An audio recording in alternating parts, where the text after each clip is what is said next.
Les amis, aujourd'hui on se retrouve pour une nouvelle vidéo, alors n'hésite pas à t'abonner, à liker, à commenter, à partager à tes amis, va faire un tour sur mon Instagram, TikTok, Twitter, Facebook, YouPorn. Putain, le type il a pété les plombs. Allez, aujourd'hui on va voir comment on démonte et remonte un pneu moto. Donc pourquoi je fais ça? Parce que j'ai depuis quelques temps cet outil qui je trouve est plutôt pas mal. Donc c'est vendu par XL Moto.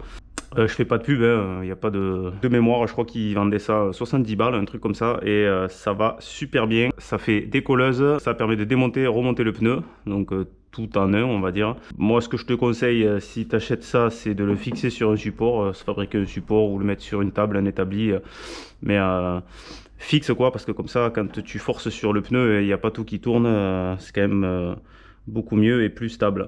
Donc si tu veux pas trop galérer, l'idéal c'est d'avoir ça. Cette machine là, dans l'idéal un démonte au but, de la graisse à pneus. Moi j'ai 3 démonte pneus. Pour des pneus route avec cette machine là, je m'en sers que de 1 voire 2 et déjà t'es pas trop mal. Donc là on est sur une jante arrière d'RC8. J'ai pas montré le démontage de la roue parce que c'est spécifique à chaque moto, hein. Après il n'y a rien de compliqué. Donc moi j'enlève la couronne. Ici là, ça s'enlève, c'est un arrêt en fait qui vient se prendre sur les bâtons de jante pour quand tu vas défaire ton pneu pour pas qu'elle tourne. Donc déjà on commence par enlever l'obus.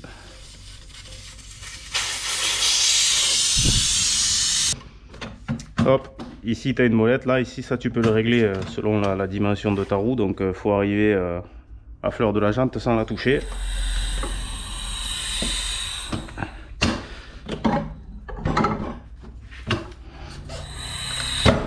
Tac. Bon là on est sur des pneus piste donc ils sont relativement mous, hein, très mous même. Sur des pneus route standard c'est un peu plus dur mais ça se fait très bien. Donc tu décolles un côté, puis l'autre.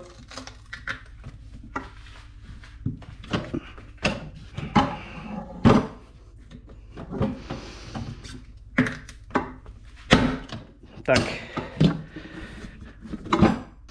Ensuite, tu positionnes le bras ici.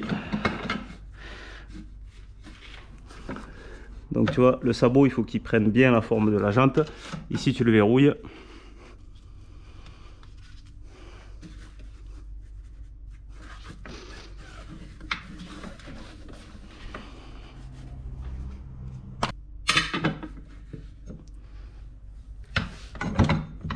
Donc pour le démontage, tu fais passer le talon au-dessus de ce côté, et lui il reste au-dessus. Là tu prends le manche.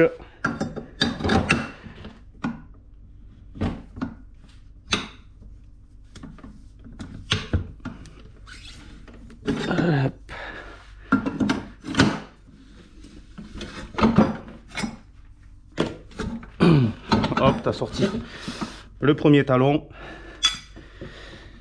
Là, il faut aller choper le second au fond. Pareil, le faire passer par-dessus de ce côté, en dessous de ce côté.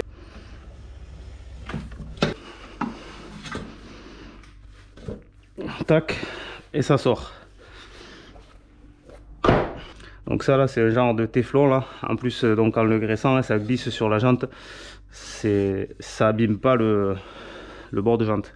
Donc là, ce qu'il faut, c'est vérifier la propreté de la jante. Ici, là, surtout au niveau du talon, là, pour qu'il y ait après une bonne étanchéité, que le flanc colle bien. Donc si besoin, un petit coup de nettoyage avant de remonter. Donc pour le remontage sur un pneu traditionnel, il y a une flèche quelque part pour le sens. Je l'ai sur celui-là parce que l'avant a un sens. Donc ici, rotation. Donc tu feras bien attention par rapport au sens de rotation de ta jante, de mettre le pneu dans le bon sens. Là en l'occurrence, ces pneus slick là, l'arrière en tout cas, il n'a pas de sens de montage. Peu importe, donc là comme il est neuf, on s'en fout. Donc tu commences par bien graisser le talon. Le talon, hein, ça sert à rien d'aller mettre de la graisse jusqu'ici là.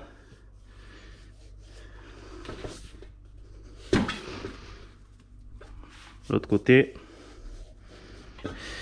Là, le premier talon. bien énervé là, il est censé rentrer tout seul. Après, là ici, tu peux commencer à le rentrer en partie. Tu viens remettre ton sabot bien en place. Ici on le verrouille. Donc ici le talon il passe par dessus de ce côté, en dessous de ce côté. Et là ce qu'il faut c'est que à peu près à l'opposé de là où tu as ton sabot, il faut faire descendre le pneu le plus possible au fond pour lui donner du mou.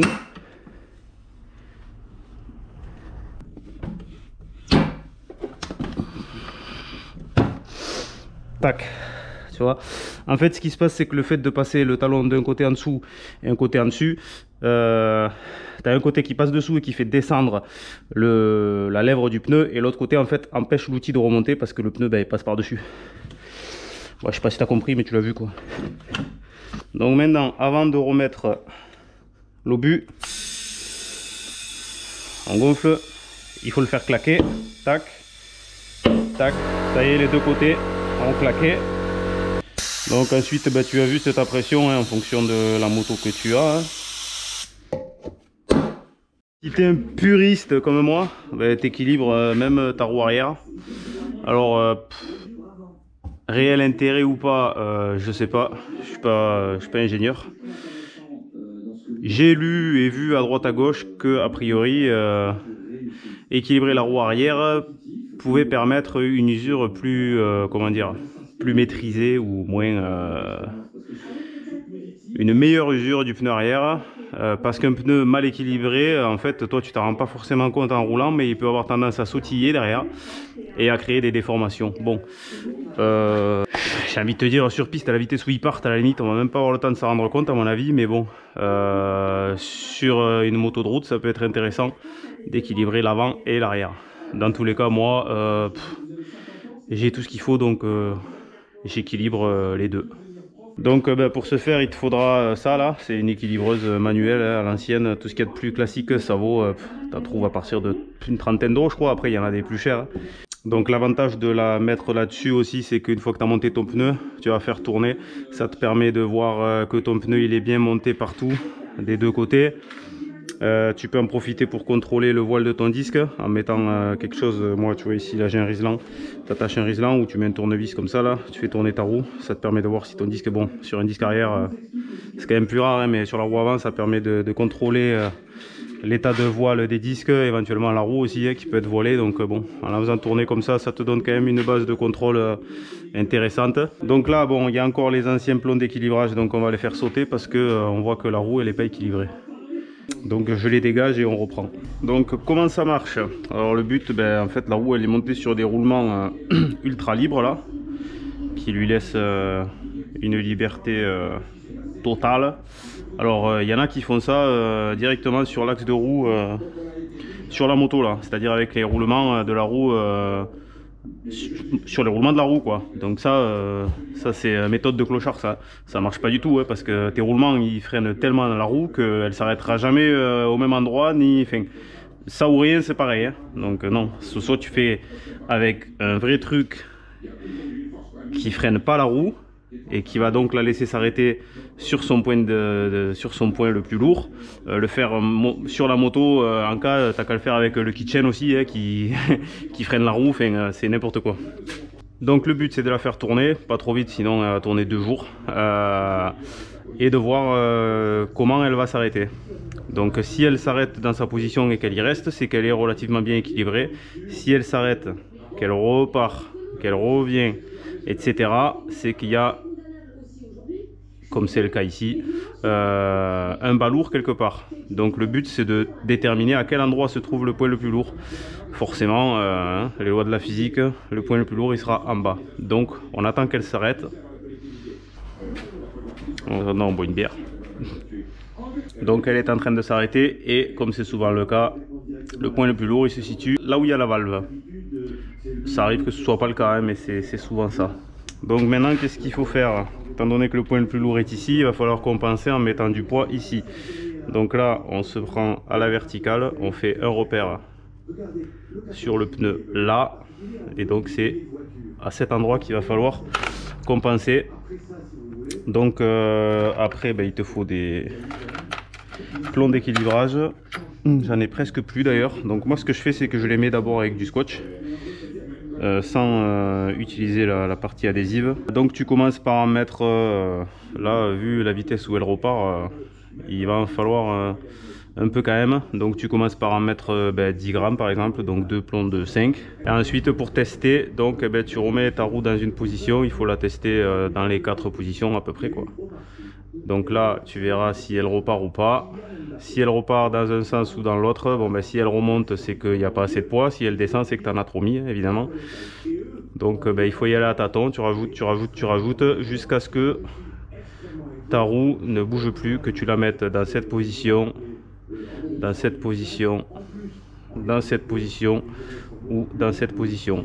Dans tous les cas, une fois que tu as réussi à trouver une stabilité correcte, si jamais tu la lâches, qu'elle vient à bouger à peine comme ça et qu'elle s'arrête, on considère qu'elle est équilibrée ta roue. Il faut pas chercher le millimètre, c'est compliqué, ça arrive, mais donc là j'ai mis 20 grammes, 10 de chaque côté, donc on voit qu'elle reste, ça descend pas.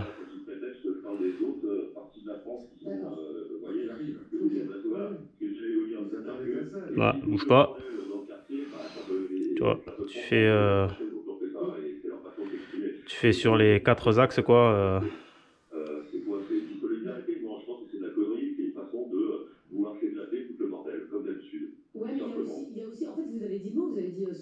Tu vois, pour moi, tant que ça bouge très léger comme ça et là elle se stabilise, c'est que l'équilibrage il est correct. Si le poids lourd était toujours ici, elle serait redescendue tout de suite en bas. Donc là, pour moi, c'est suffisant.